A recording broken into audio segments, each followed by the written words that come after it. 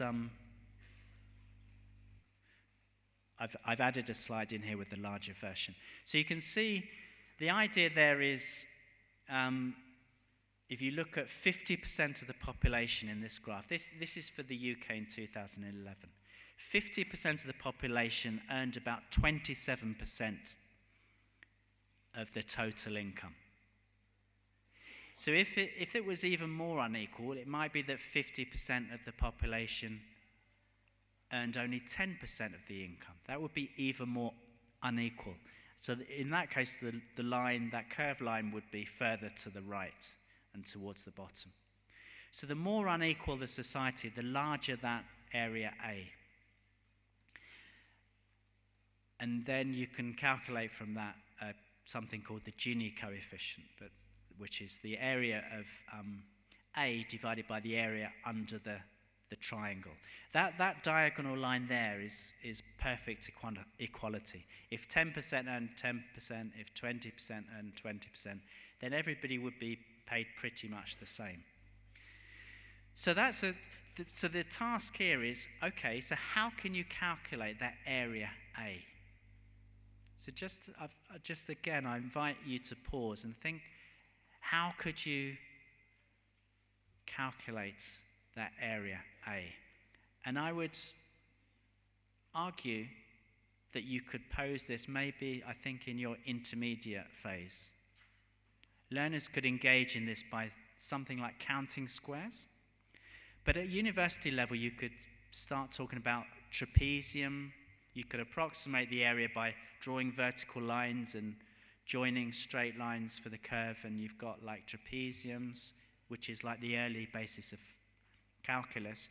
But at intermediate level, you can get students to draw this and count the squares.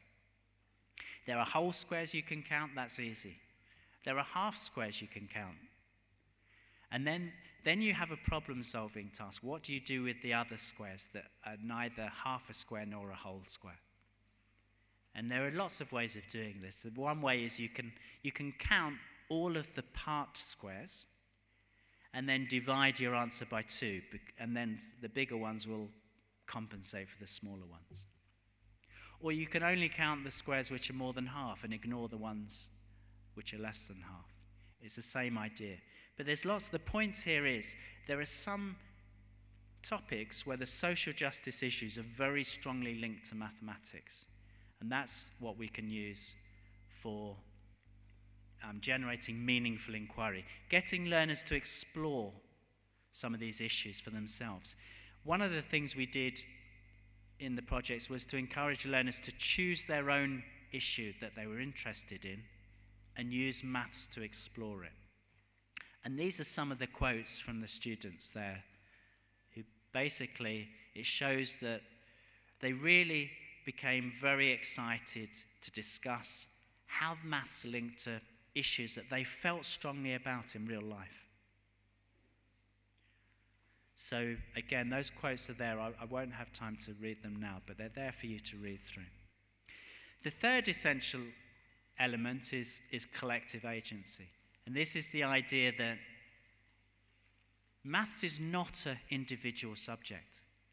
Although if you went into most maths classrooms, it would seem as if it was an individual subject, because you'll see children working individually on their own.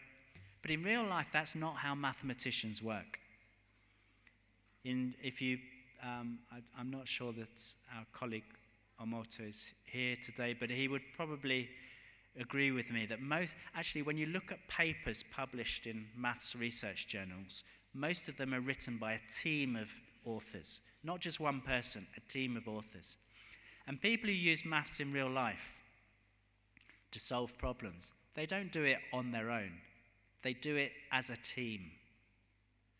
So in the classroom, we need to get students to develop this capacity to be able to work together to solve problems. Not just solve them on their own, that's also important, but also to solve them collectively. And this is something that was particularly in two of the projects, was this idea that you work together, and if you do that, then students are able to actually develop, collect what I've called socio-mathematical agency, the ability to work together to solve real-life problems involving mathematics. We haven't got time to do this problem now, but it's an interesting problem, and you can read more about it in the paper, where you can ask people, it's kind of related to voting.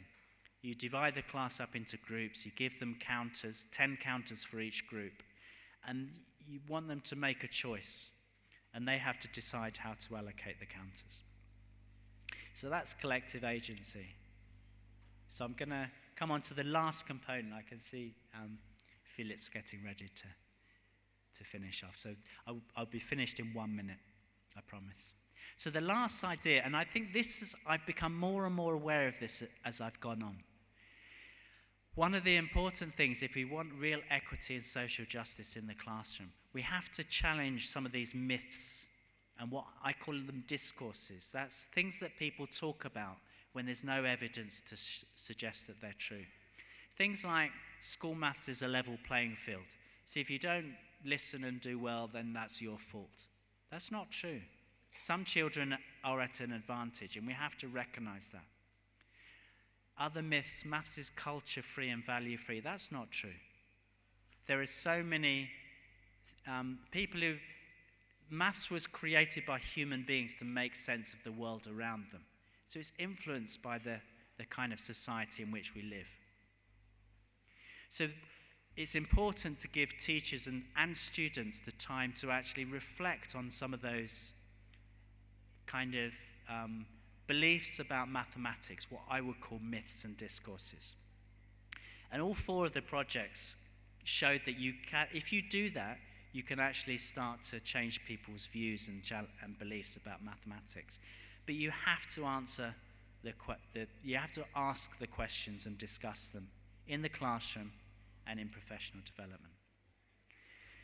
So I was just going to, again, I'll just ask you to do this very quickly, to reflect on how your thinking has changed. You wrote something down right at the beginning. And maybe if you come to the follow-up discussion, we can have a discussion about whether your ideas changed at all. Has your thinking changed having engaged with this presentation? I invite you to consider that. And so finally, as I said before, the PowerPoint is available there for you to download. As I said at the start, I've presented some ideas. I invite you to consider how transferable these ideas are to your own context. I'm not offering you solutions. I'm offering you ideas, and you can think and discuss and explore further how you think these 4 components might inform equitable and socially just teaching in South Africa. So thank you very much. I hope that's been useful. Thank you very much. Thank you very much. A big round of applause once more. 3 important things. And this first one is a homework. Can we please go and draw a graph that shows that 13% of the population is occupying 87% of land? The graph that represents that. This is social justice, eh? That's number 1. Number 2, tomorrow, look at your programs, please. Tomorrow, at 3 o'clock. Tomorrow at 3 o'clock. Tomorrow at 3 o'clock. There is a paper that is not reflected in the program, and that is the paper that I'm going to present tomorrow. And the paper is From Systemic Evaluation to Effective Classroom Practice. What do we do with systemic evaluation so that we become effective in class? It's going to be a paper that is presented tomorrow in this hall at 3 o'clock. Did you get that? 3 o'clock tomorrow in the hall, and there's a paper. It is not on the paper, it's not in the program, So I was just actually saying that make a note and then you can make choices in that regard. The final point is we're going to have a session between now and 1, according to the program, where we do some engagement follow-up session on this very paper that Prof. Pitt has given to us. Very thoughtful things. What I actually like from part of the presentation is, can you please explain his working? I've done my working, but somebody's going to explain my working. That's a very, very innovative. I don't know. It's new, very actually insightful it could be. And on that note, ladies and gentlemen, and I think I'll release those that go to the other parallel sessions, and thank you for attending. And those that will remain for further engagement, we can still stay in the hall. Thank you very much. Thank you. Thank you, thank you, thank you. Thank you.